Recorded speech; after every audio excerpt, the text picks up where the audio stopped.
All right, let's dive in. Today, we are tackling one of philosophy's most electrifying and honestly, most misunderstood figures, Friedrich Nietzsche. This is a man whose ideas don't just sit on a page, they still shake the very foundations of our world.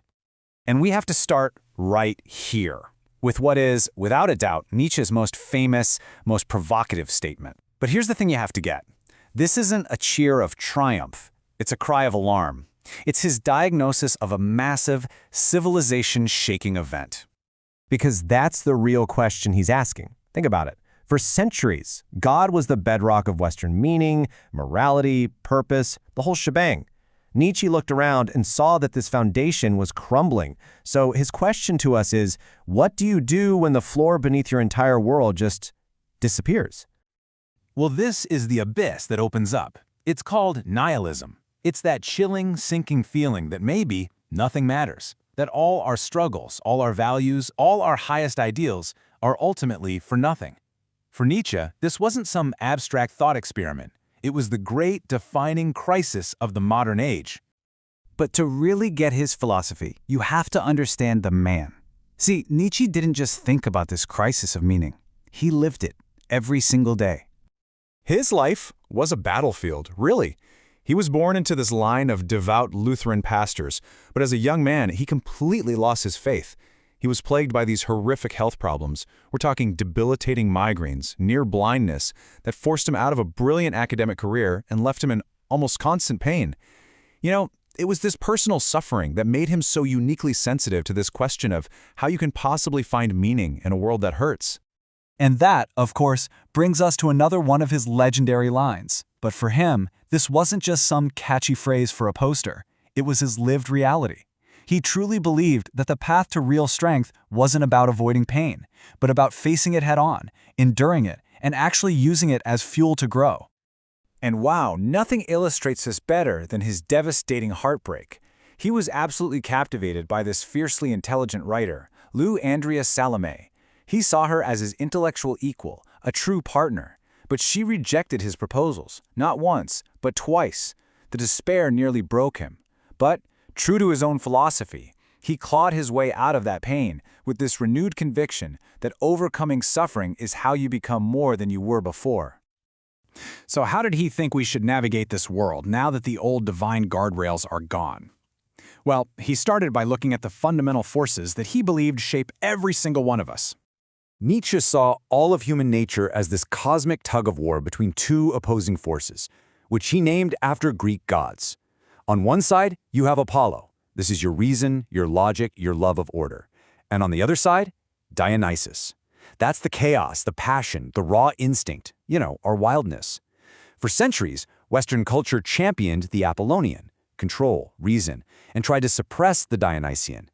Nietzsche thought this imbalance was a catastrophic mistake. He argued that true greatness isn't about choosing one force over the other, but about smashing them together. I love this analogy. Think about it. Hydrogen is flammable, oxygen is combustible.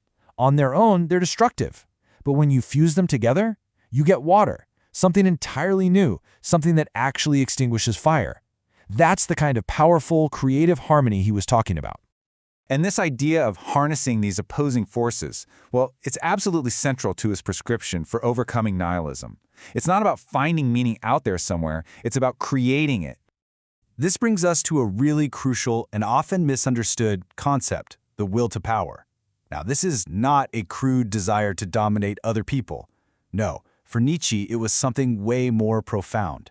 It's the fundamental, creative life force inside of everything. It's in the tree reaching for the sun. It's in the artist shaping a masterpiece. It's that inner drive we all have to overcome obstacles, to master ourselves, and to impose our own creative will on the world. And the ultimate expression of this will to power, that's the Übermensch, or the Overman. And again, let's be clear, this is not a dictator or some kind of master race. It's a goal for humanity. The Overman is an individual who has mastered their own inner chaos, who has rejected the secondhand morality of the herd, and who is strong enough to create their own values, to forge their own meaning in a universe that offers none. So, you might be wondering, how do you even know if you're on the path to becoming this Overman? Well, Nietzsche proposed a final and frankly, terrifying thought experiment. This is the ultimate test of life affirmation.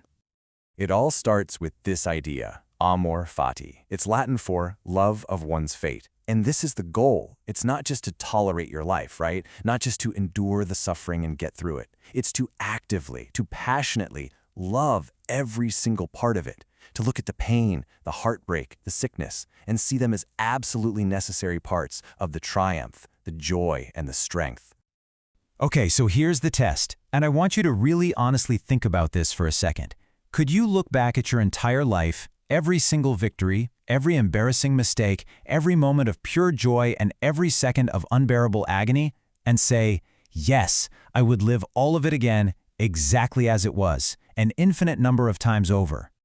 This is what he called the eternal recurrence.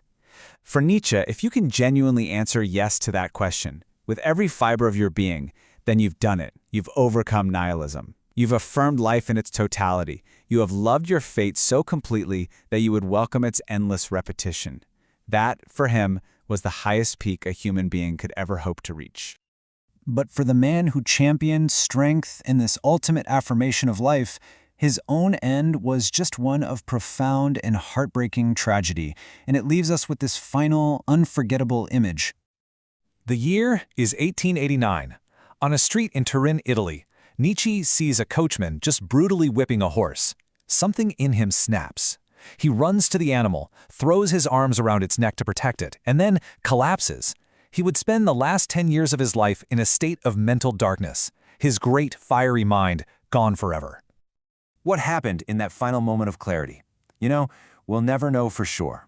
But there's this one beautiful interpretation, that this man, who wrestled with the deepest darkness of the human soul, was performing one last, desperate act of compassion, apologizing on behalf of all of us for all of humanity's cruelty.